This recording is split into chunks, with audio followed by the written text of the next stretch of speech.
Benim bir tanıdığım burada kalıyor. Gonca Aydın. Görüşebilir miyim kendisiyle? Maalesef şu an dışarıdalar. Peki cep telefonunu alabilir miyim? Var ben arayayım. Üzgünüm Canan Hanım. Müşterimiz hakkında bilgi veremiyoruz. Öyle mi? Evet.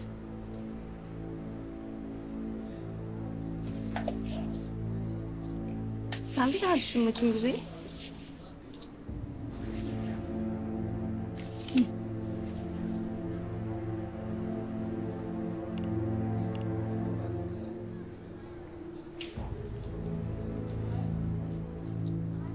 Mersi canım.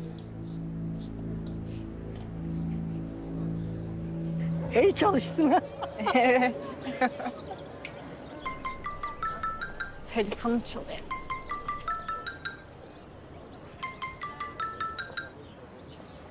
Alo, Kızım merhaba. Canan ben. Toprağın annesi. Canan Hanım. Şaşırdım açıkçası. Buyurun, sizi dinliyorum. Nasılsın, iyi misin? İyiyim, teşekkür ederim. Siz nasılsınız? İyiyim ben de. Seslere bakılırsa kalabalık bir yerdesin sen. Ben hemen konuya gireyim. Geçen gün konuşamadık seninle doğru düzgün. Eğer müsait olursan bu akşam seni konakta, yemekte ağırlamak isterim. Hem daha detaylı konuşuruz annenle ilgili. Çok isterdim ama... Ben bugün İstanbul'a dönüyorum. Aa gerçekten mi?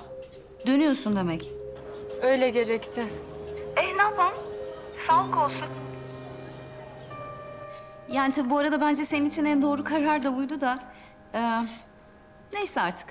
Eğer evle, arazilerle ilgili bir yardıma ihtiyacın olursa ben buradayım. Beni ara mutlaka.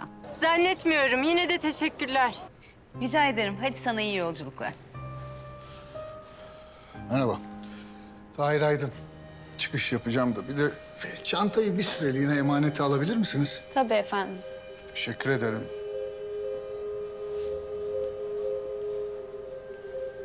Demek Tahir sensin. Siz? Canan Atabey ben.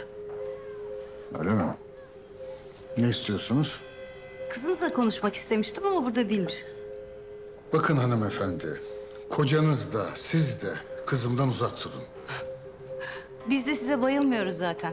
Geldiğiniz yere geri dönün, o bize yeter. Bugün dönüyoruz. Kızımı sizin dedikodularınızdan, iftiralarınızdan olabildiğince uzağa götüreceğim. Onu zehirlemenize izin vermeyeceğim. Laflara bak laflara. Sen ne biliyorsun da konuşuyorsun? Gülümserin ağızları mı bunlar? Bana bak. Rahmetli hakkında ileri geri konuşma. Zavallı Gülümser. Mehmet'ten sonra bula bula seni mi buldu ya?